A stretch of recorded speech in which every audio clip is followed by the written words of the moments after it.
How to find security settings on Linktree, easy and quick. Hello guys, in today's video I'm gonna show you how to find security settings on Linktree, easy and quick. First thing you need to do here is to go to Linktree and then open click on your profile here in the top corner and then click my accounts.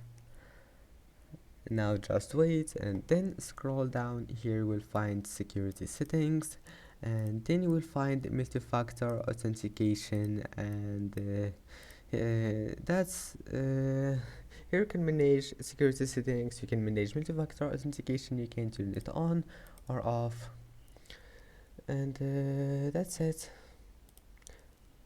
I hope that can help you, and you can turn it off whenever you want, and that's it. Don't forget to like, and